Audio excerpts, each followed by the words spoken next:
នៅក្នុងវីដេអូលោកគ្រូថ្ងៃនេះលោកគ្រូមកធ្វើកំណែប្រែលំហាត់ទី 3B ដែលជាលំហាត់ភាពបញ្ចប់នៃមេរៀនទី6របស់លោកគ្រូការប្រើប្រាស់ឧបករណ៍ក្រុម tool ក្រប tool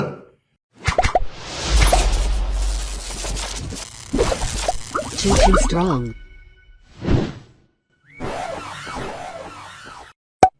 អូខេសួស្តីអ្នកទាំងអស់គ្នារីករាយស្វាគមន៍មកកាន់ថ្នាក់ Photoshop CC 2020នៅក្នុងវីដេអូលោកគ្រូថ្ងៃនេះលោកគ្រូមកធ្វើកំណែប្រែលំហាត់បញ្ចប់ណាគឺលំហាត់ទី 3B ដែលជាលំហាត់ក្នុងការប្រើប្រាស់ឧបករណ៍ slide tool ណាអូខេអញ្ចឹងគោលបំណងនៃលំហាត់ទី 3B នេះគឺលោកគ្រូចង់ឲ្យអ្នកទាំងអស់គ្នាធ្វើការកាត់ឬក៏crop យក image នេះ image icon នេះ icon logo របស់ website សបាយនេះណាcrop ឲ្យ save វាជា for web ណា save for web ឲ្យបានដូចគ្រូអញ្ចឹងក្នុងពេលតែមួយណាអូខេជឿកុំឲ្យខាតពេលវេលាយូរលោកគ្រូសូមចូលទៅក្នុងទាំងកម្មវិធី Adobe Photoshop CC 2020របស់លោកគ្រូដើម្បីធ្វើការឧទាហរណ៍ជូនអ្នកទាំងអស់គ្នាណាចឹងនៅលើទាំងកម្មវិធី Adobe Photoshop លោកគ្រូបានទាញរូបភាពណា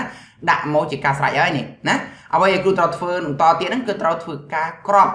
image ណា icon នេះយកណាហើយ save វាទៅជា save for web ដោយលោកគ្រូប្រើប្រាស់ឧបករណ៍ slide tool នេះដែលយើងបានរៀនរួចមកហើយយើងក៏បានធ្វើលំហាត់អនុវត្តមកច្រើនហើយដែរណាអញ្ចឹងទាក់ទងនឹងការប្រើ slide tool នៅក្នុងលំហាត់ទី 3B នេះគឺអត់មានអីពិបាកទេណាយើងគ្រាន់តែធ្វើការ crop យក image តែម្ដងទេណាហើយយើងធ្វើការ copy យក slide tool ហ្នឹងយកមកដាក់នៅលើ logo មួយមកណាខុសគ្នាពីការ crop កាលពីលំហាត់ទី 3A ណាទី 3A គឺលោកគ្រូក្របមួយដោយសារទំហំវាខុសគ្នាណាតែអានេះទំហំវាដូចគ្នាអញ្ចឹងកុំឲ្យខាតពេលវេលាយូរគ្រូសូមធ្វើការជ្រើសរើសយកឧបករណ៍ slide tool យើងណាដែល slide tool គឺយើងប្រើវាសម្រាប់ធ្វើការក្របណារូបភាពជាចំណិតណាបានច្រើនក្នុងពេលតែមួយណាខុសពីឧបករណ៍ខាងលើនេះក្របបានតែមួយទេហើយឧបករណ៍មួយទៀតណា slide select tool គឺយើងប្រើវាសម្រាប់ធ្វើការ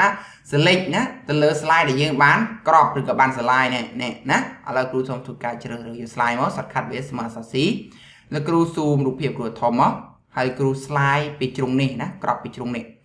អញ្ចឹងដោយសារតែគ្រូជ្រើសរើសយកកន្លែងនេះអញ្ចឹងគ្រូក្របទៅវាចេញជាទំហំស្រេចណាគ្រូសូមថយក្រោយវិញแล้วគ្រូជ្រើសរើសយកកន្លែងនេះវិញហើយយកពាក្យ normal វិញណាកុំយកទំហំនេះអញ្ចឹងវាចេញឲ្យអញ្ចឹងហើយណាគ្រូធ្លាប់បានបរៀននៅមេរៀនគ្រូហើយណាអញ្ចឹងលោកគ្រូក្រប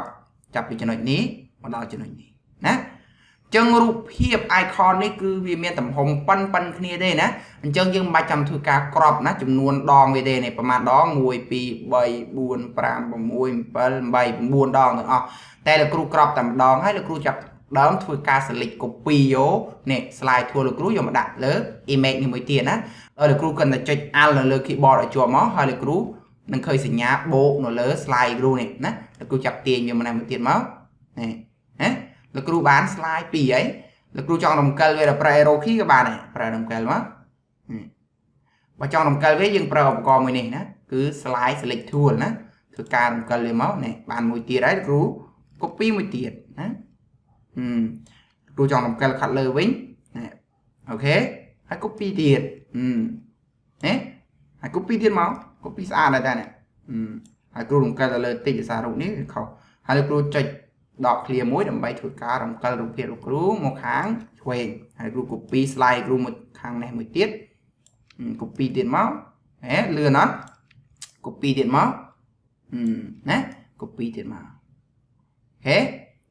បើយើងចង់ធ្វើការសារ៉េទំហំ slide នេះយើងគ្រាន់តែជ្រើសរើសយកឧបករណ៍នេះ slide select tool នេះមកហើយធ្វើការ select លើវាឲ្យចេញពណ៌លឿងយ៉ាងមកយើងអាចធ្វើការសារ៉េវាបានហើយណានេះសារ៉េយ៉ាងមកអូខេអាកន្លែងណាដែលវាលើយើងអាចធ្វើការសារ៉េសរងក៏បានដែរណាអូខេអញ្ចឹងលោកគ្រូមិនចាំបាច់សារ៉េច្រើនទេលោកគ្រូកាត់បានហើយប៉ុណ្្នឹងឯងអ្វីដែលគ្រូត្រូវធ្វើបន្តទៀតហ្នឹងគឺត្រូវ save រូបភាពនេះទុកណាដើម្បី save រូបភាពលោកគ្រូមានពីររបៀបណាអ្នកទាំងអស់គ្នាចុចមកត្រង់ file menu នេះក៏បានយកពាក្យថា import នេះក៏បានណាហើយយកពាក្យថា save for web ដែល shortcut វាមានដល់4 key ណាចុច shortcut មកលឿនជាងណាចុច alt ឲ្យជាប់ control ចុច C ហើយអក្សរអីគេអក្សរ S ណា control C អក្សរ S មកវានឹងចេញ save for web ហើយណា4 key ហើយលោកគ្រូចុចយក save ណាហើយអ្វីដែលយើងត្រូវធ្វើបន្តទៀតហ្នឹងគឺត្រូវរើសទីតាំងណាលោកគ្រូដាក់នៅលើ desktop ណាហើយលើ desktop លោកគ្រូអត់មានឈ្មោះ folder ថា image ទេណាតែមានឈ្មោះ folder image វានឹងជាន់គ្នាណាលោកគ្រូសូមដាក់រូបភាពដែលគ្រូក្របនេះដាក់ឈ្មោះថា JPG អញ្ចឹងហើយណា ហើយលោកគ្រូ format នេះយកតែរូបភាព only លោកគ្រូអត់ចង់បាន HTML ទេ